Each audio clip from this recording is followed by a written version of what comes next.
And so what I didn't like about traditional publisher is I'm not looking to be a New York Times bestseller. I'm not looking to sell 100,000 copies. I didn't want that pressure from a publisher where like, you need to sell more. I am doing this. It's going to sell however many it sells. I am doing this more so for the speaking, for the credibility, to be able to get the word out there. Hey, I'm Tanya Bhattacharya, and you are listening to the Campfire Circle podcast. We are all about breaking down the boardroom table as the ultimate space of leadership, and instead replacing it with a campfire, because that's where we share our stories. That's where we build warm community, and that is where there is always room.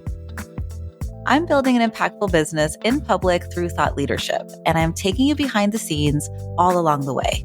So if you want to stand out as you stand up for your mission, you are in the right place. Hey, Dana, it's so good to have you here. Thanks for joining us on the Campfire Circle podcast. I love any time that I get to shimmy around the campfire with you, girl. Congratulations are in order. Congratulations. Big excitement over here on the launch of your upcoming book about monthly giving. Thank you. She's real. Yeah, there she is. Okay, this is an audio-only podcast. So y'all can't see it, but I'm seeing the cover right in front of my eyes. You're going to see it too by the time this episode comes live. It looks like a tequila sunrise. You know what? It is giving me those vibes. It's giving me like vacation vibes, reading it by the pool. Like, it's beautiful. And thank you for sharing the behind the scenes of how this book came to life with our guests today. I think it's so important because if listener, you're anything like me, I thought a book was never possible. I would look on the shelves and you're in awe of these people that have written a book and the process that goes into that, and thinking that you have to write a proposal and get a publisher. And we'll talk about all the things, but I'm so excited to actually share how I did this I wrote it in 4 weeks and published it in 4 months. So your girl's kind of a little crazy. However, it's doable. I can't wait to get into this. This is really good. I just want to say, like, you are such a go-to voice and an expert and guide for organizations that are wanting to build a monthly giving campaign of excited, bought-in monthly supporters. So before we even get into the book, what is your story behind picking monthly giving as like your thing, your consulting niche? What did you grow through to become that guide you are today? Yeah, it's such a good question. It's interesting. I had my business in 2017 is when I started. And that was not at all my focus. I was a digital marketing consultant and like an agency. I did social media for all different clients, purpose-driven and nonprofits. When I moved to LA, which was at that same time, I started following this organization called Dressember. And Blythe Hill is the founder. I saw her TED Talk on YouTube and became fascinated with her and the movement. It's an anti-trafficking organization, which has since, I talk about this in the book, which I think is super cool. They went through a merger and acquisition with IJM, International Justice Mission, which I think is a whole other podcast topic, which I love that she did that. But for the years that I was following her, I never donated. I was just a hype kind of girl. Like, I would share things and I would engage. And then they launched The Collective, which was their monthly giving program. And human trafficking is such a passionate issue of mine, and it is huge, and it seems impossible to end. And I thought, what is a one-time $25 gift going to do? I was just starting my business. I'd moved from New York. I was like way in debt, but I wanted to give, and that's just who I am. I want to be charitable. But I was like, what is that going to do? But then I was like, oh, they have this option now of a monthly giving. And what if I gave $25 every month? And then that's multiplied by the hundreds of people who are also giving their dollar amounts per month. And then maybe together we're doing something. And so I joined their monthly giving program. I'm still a monthly donor to this day, years later. And I loved the communication I received from them. And then I just started taking more personal interest as a marketing expert working with nonprofits of, are other organizations asking for monthly gifts? Who's doing this well? What's working? What's not working? Who do I feel called to give to? I call like a secret shopper of monthly donor programs. And I just loved how I personally felt like a philanthropist of an organization. And I thought that could only be possible if I was donating millions or if I was giving an endowment. And they made me feel so seen in their organization. And that's what started. It was just like me as a donor, this natural interest in, okay, I want to take everything I know about marketing and communications and fundraising and dial it in specifically to this. That's so spot on. Like that resonates with me so much. And you and I have known each other for a long time. So my background is more in like major gifts fundraising, but I really love how you talked about sort of the collective movement that gets created out of this and like the compound gains of people's commitment and just people having skin in the game. The way that you spoke to how you really had skin in the game around that. There's something to be said about the action of choosing to make a long-term commitment to an organization. Like one of our founding mothers of the organization I used to work for used to say, when you make a commitment, the universe conspires to assist you. And I think that's definitely part of the value of like monthly giving. Now I just give monthly to so many organizations because I just love to hear from them, honestly. And it feels like you're doing something bigger when you're giving them the ability for this sustainable revenue. I also know that's what they need, right? Like they need to be able to project and to be able to say, okay, we know we have this solid base that comes in every single month with a high retention rate. And so I feel good about that gift when I make it. Yeah, it creates like a sustainability and a confidence for organizations to be able to step out and take big risks because they know that funding is coming. So yeah, all that is incredible. And like I said, I can't wait to hold a copy of your book in my hands. And I do think of a book as like the thought leadership final boss. It's like the Bowser in the castle. So what I'm trying to say by that is there's nothing more credibility boosting than publishing a book. It is like the final boss. It opens a lot of doors. It builds a lot of trust. But at the same time, it's also really scary. It's like a lot of work. Do I really have what it takes to fill up so many pages? I would love you to tell me about your decision to write a book. Tell me about that. Yes. Like, how did you know it was time? So a couple things. One, the book is called The Monthly Giving Mastermind, and it's a framework that I teach to build, grow, and sustain subscriptions for good. The mastermind concept came up because I was part of a mastermind for my business. And I realized, I know you're part of one too, and it is amazing when you're surrounded by like-minded people who literally just want to help you succeed and you want to help each other along like similar problems and challenges, and you're sharing. And so I created literally my Monthly Giving Mastermind program to launch monthly giving programs.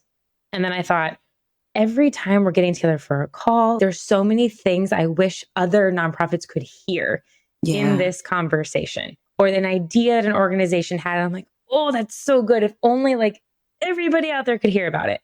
And so the book is a combination of my framework, yes, but within each framework, I interviewed 15 different nonprofits of all different causes, of all different sizes. Because I think this is the other thing. In the monthly giving space, most of the time we hear about the big guys, right? The big nonprofits that have hundreds of thousands of monthly donors. And those are the examples. And that's not the majority of organizations. And so the book was, I want to open the lens, open the mastermind, invite people in to learn from organizations of all different sizes. And then to your point about credibility, and as a thought leader, something that I love to do and that fills me up is speak. There is nothing more credible than having a book that I can talk about on stages about a topic that I'm so passionate about. So twofold. One, it's to like literally let other nonprofits learn from other nonprofits and create community amongst that. And then B is for my business is to hopefully be able to speak about this topic and be more known for it. Because I think we're always looking for what do you want to be known for. And so to your point, mine is going to be around monthly giving. Yes. Oh my gosh. That's so good because every time you speak, and I'm sure we can get into this later when we talk about like promotional strategies and stuff like that, but I'm sure that's going to be a great thing that you can offer to different event conveners and conference hosts as like something you could offer along with your speaking. Yes. One thing about that too, for anybody who's looking to get started in the speakers world, in our sector, at least, a lot of times there's no money for speakers, which I do not agree with. Even for my monthly giving summit, literally every single person is being paid. A book, it's called a BILF, is what they call it, book in lieu of fee. And so, I know it. When I heard it too, I was like, oh my goodness. BILF, BLIF, BILF. And so this opens the opportunity for conversations with event planners to say, oh, you don't have a speaker budget, but do you have a marketing budget? Do you have a promotions budget? Do you have like swag budget? Like it lets you tap into other things. What a great like negotiation tool and just an easy thing that you can offer as a value add. I love that. Something you said earlier also, you talked about you interviewed 15 nonprofits for the book. Is that correct? Yes. See, that's so great because when I think about filling up the pages of a book, like I have a client that I did some like LinkedIn ghostwriting for, and she wanted to write a book. She was at a stage of her thought leadership journey where I need a book. And she said, Tanya, can you help me write this book? Can you ghostwrite it for me? And I said, no, ma'am. Oof. And she said, well, you write all these shorter pieces for me. You write all these LinkedIn posts for me. So isn't a book just all these shorter pieces put together? And I don't think it is. I don't think it is quite that. I think there's something different about how a book comes together. And I love that the interviews were a part of your process. And so maybe tell me more about that. But I would just love to know about your specific book writing process. Like, how did you write this book in 4 weeks? So first of all, I hired a book consultant. Shout out to Jody. And I had in my own head how I thought I wanted it to be formatted. And then after talking through it with an outside source, completely changed. We did a VIP day together. Mm-hmm. And by the end of the day, we had written a table of contents. Nice. So the book is structured. I knew I wanted to share the 5-part framework. So I knew that was going to be 5 chapters worth.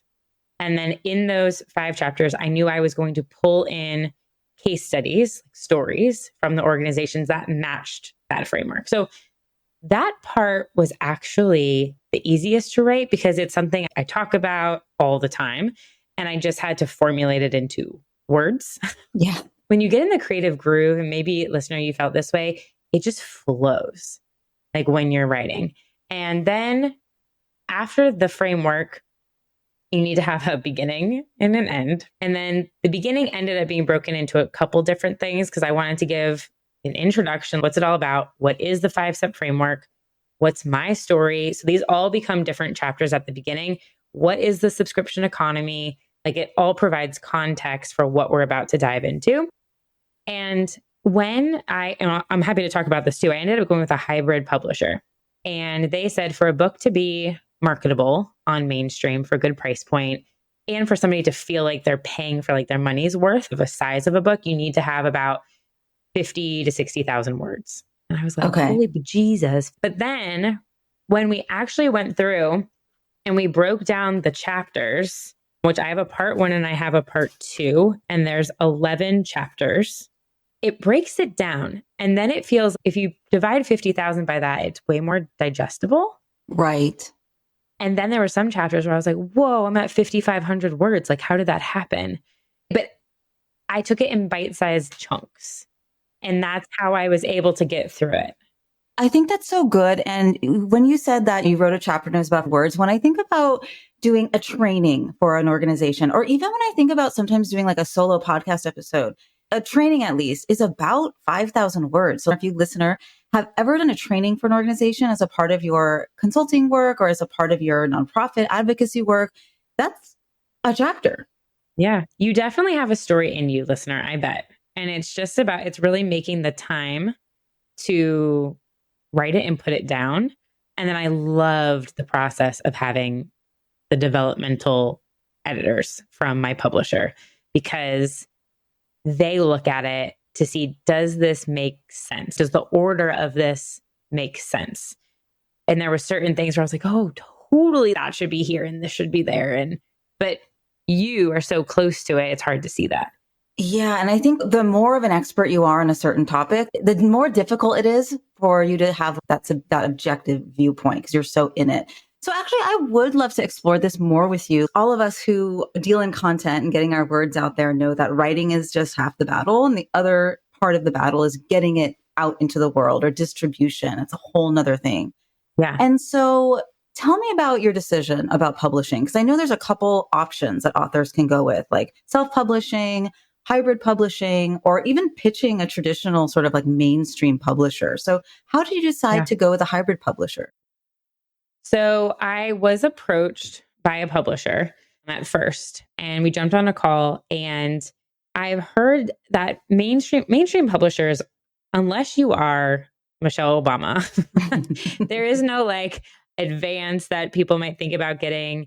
They take on the back end like 70+% of every book until you sell X amount of copies, a lot of copies.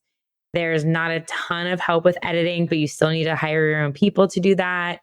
Unless you're Michelle Obama and you're getting prepaid and you're getting the full gamut and they're putting money towards marketing, I really like having more control. And then you don't own your book, the publisher does, and like the IP of it. So then I was like, okay, could I self-publish this? I find myself like a semi-tech savvy person. But girl, the business of making a book is a whole other world. And I was like, I don't know what I don't know. So from how to create an ISBN, which is in the barcode that goes on the back of the book, to trim sizes, what size should the book be, the interior, the fonts, the structure. And I was just like, how to upload to Amazon and figure out distribution. And then how do you get on all the things? I realized that starting to price out like a designer, a copy editor, like all these, and then project manage them was going to be expensive and a whole lot of time. Yeah. And I wouldn't know, am I making the right decision? Is this like for me? So serendipitously, Copper Books is my hybrid publisher. And how this happened again is just like good positive energy vibes. So I would happen to be on a call with a PR friend of mine in LA. And I told her about wanting to write the book. And she goes, oh my gosh, have you talked to my friend Allie at Copper Books? Now, I have been following Copper Books because they're known as an app. They're an app that creates a community for readers and authors to connect. Okay. All that they have been, which I thought was super cool. So I was like, yeah, I know Allie. Like, I love her app. They're launching hybrid publishing this year. And I was like, what?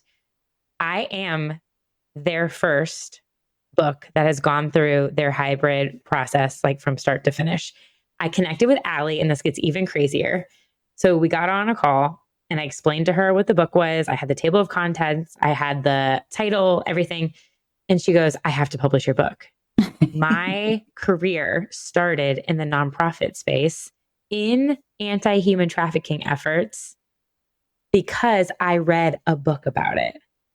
Wow. And oh my gosh. I was like, get out of here. So she has been lovely and the whole team. And so I paid them to publish my book. And that includes like I had a developmental editor, a copy editor. I had marketing calls with their team. They managed the designer with the interior, the cover. They upload everything to Amazon. They get it all published on the barnesnoble.coms. They do all that. So your responsibility was to write the book and show up as an involved participant kind of thing. Yes. And I still definitely have to market it and doing all the promo and the press and all that stuff. But they provide like suggestions and strategy. Okay. Amazing. You may or may not be $1 per book. That's important to say. Okay. So you pay them to do this work. And then once it's published, they take $1 per book. Yes. But then I own it. But then you own it. Okay. That's a big deal. Yes. And so what I didn't like about traditional publisher is I'm not looking to be a New York Times bestseller. I'm not looking to sell 100,000 copies. I didn't want that pressure from a publisher where like, you need to sell more. I am doing this. It's going to sell however many it sells. I am doing this more so for the speaking, for the credibility, to be able to get the word out there. So it also has to do with what's your intention. And that wasn't my intent. That's huge. And for you to be able to focus on this very specific topic, I think will create that resonance that I think is also your intention versus just like having a mainstream best-selling book, which doesn't make sense for you and your goals. So are you able to share what the cost is for going with a hybrid publisher? Yeah, of course. So I paid about just over $14,000. Okay. That's pretty amazing, though, for having an asset that you can use time and time again for your speaking engagements, to speak to a potential client at a conference. Think about the ROI on that. Oh, it's huge. So what I ask for in speaking gigs now is $8,500. So if I book 2 speaking gigs from the book, I also have a whole lot of partners where I'm going to do wholesale sales and sometimes like book in lieu of fee, right? If they're going to buy, I don't know, $3,500 worth of a book, like very quickly, I'll meet even on that. So to me, it was my time is so valuable to me. I have a 17-month-old little girl, like life is busy. And so it was going to be very comparable to self-publishing for the cost that I received from a copy editor and a designer. It was going to be near net. And so I was like, why not go with a trusted source who knows what the heck they're doing? Absolutely. And I feel like you probably already booked those 2 speaking sessions. What's wild, I will tell you this. I have just gotten asked to speak in Italy. What? Like, what? Yeah. What the heck? The book's not even technically, well, yes, it is out September 3rd and it's up for pre-sale now, but September 3rd it comes out. But it's just having a book associated. I was like, what in the world? People know who I am from Italy? It's just all coming together. It's all serendipitous, like from meeting the publisher to the speaking engagement, like it's all coming together. I love this for you. Okay, so I have a question because earlier you mentioned you still have to promote the book. And I have found that sometimes that is something that people don't always think about. Okay, I got to write the book. I got to get the book out. But listener friends, if you are going to write a book, which I hope you do, having a marketing strategy to get the book out into the world is really key. And it's a really exciting time, right? To make a splash. It's like an exciting time to make some noise about your mission and your work in the world. So what is your launch strategy, your go-to market plan? What are you doing to get the book in front of as many right fit people as possible? Yes. So marketing is what I love. So the book part was definitely the hardest. And I was like, I could market all day because that's what I love to do. Why I rushed the process of the publishing was I was already planning a monthly giving virtual summit on September 5th and 6th. And so I wanted to have the book ready because the whole summit is about monthly giving. And so I wanted to have it ready for that time. So if all things go to plan, there'll be 2,500 people there. There's already like 1,300 registered or so now. And so that's one audience that I will be talking about with the book. Then I have a speaking gig already booked in Nashville, September 9th. And so that session is on monthly giving. And one of those nights I'm hosting a intimate 20-person dinner that myself and a sponsor are co-partnering on. And I'm inviting a bunch of the speakers and other partners that are at the event. So it's influencer central. I'm going to have books at everybody's seat, along with, there's a part in the book. Are you familiar with Jeeps and the Duck Duck Jeep? No, what's Duck Duck Jeep? So have you ever seen ducks on Jeep dashboards when you're driving? You know what? I haven't, but now I'm probably going to see like them everywhere after this conversation. So back during COVID, a woman in Canada started this trend just to be nice to somebody as a sign of respect. She left a rubber duck on someone's Jeep. And now Jeep owners all over, and Jeep has now taken it as like marketing campaigns, what's called Duck Jeep. And literally people will have 20 ducks on their dashboard. And I say that because on top of all of my book promotions, everyone's also getting a rubber duck. They're like these all different custom looking ducks. And the purpose of that, tying back to the book, is around branding. So that's the tie. They're going to have at the table for dinner, they're going to have a duck and they're going to have the book. Outside of that, I'm sending out book promotions, little boxes. And then I'm doing a partnership with Kendra Scott, the jewelry brand. What's that going to be like?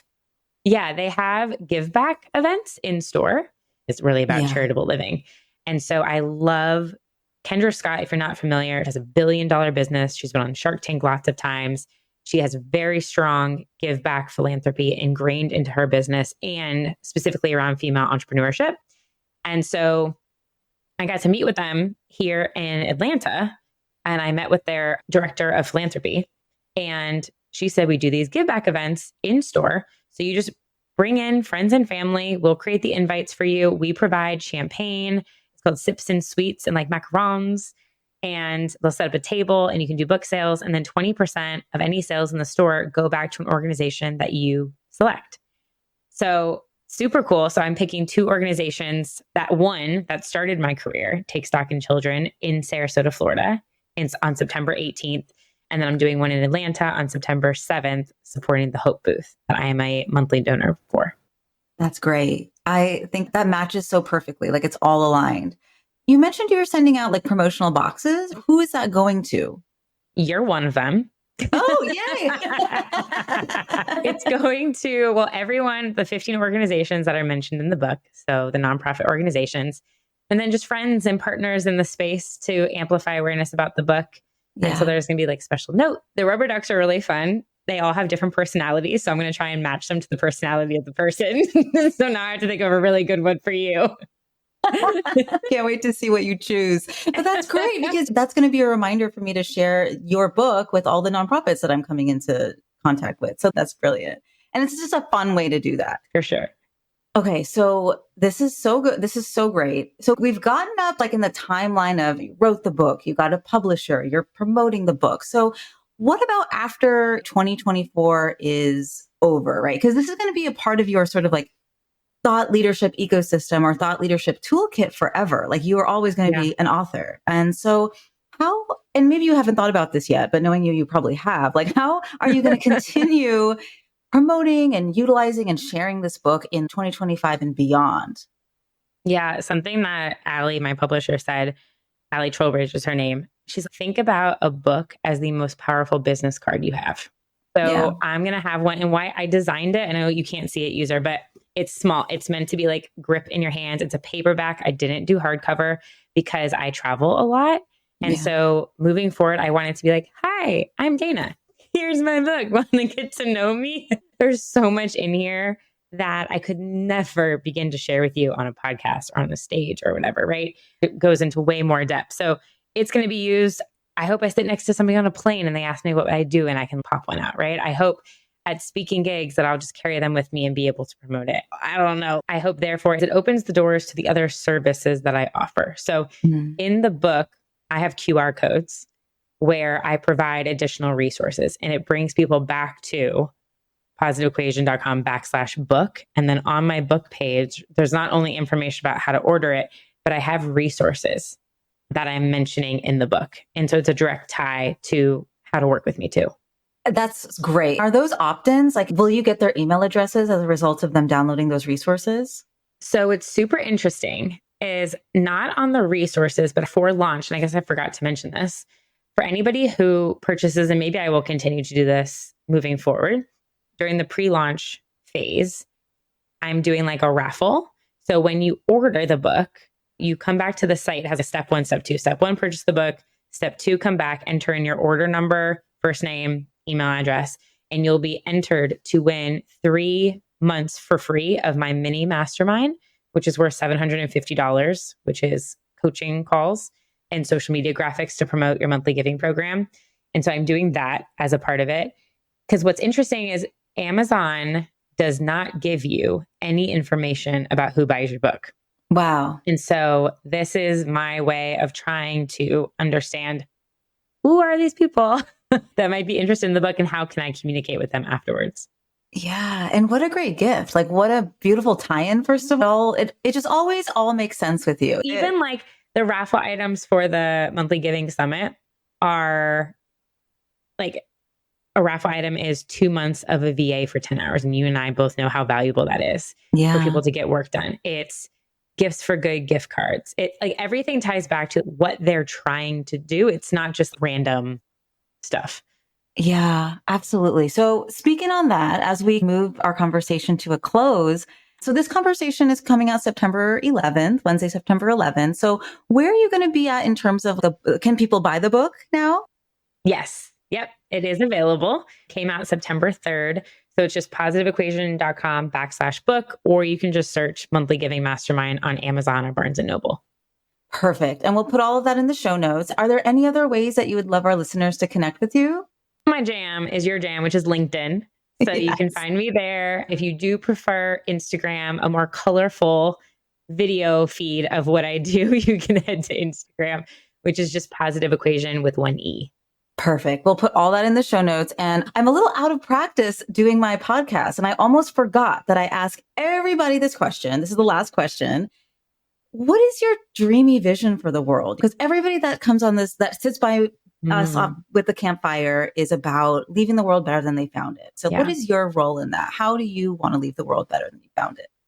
Yeah, my big mission that's been like the genesis of this book and my deep dive into monthly giving is I want everyone to feel like they can be a philanthropist.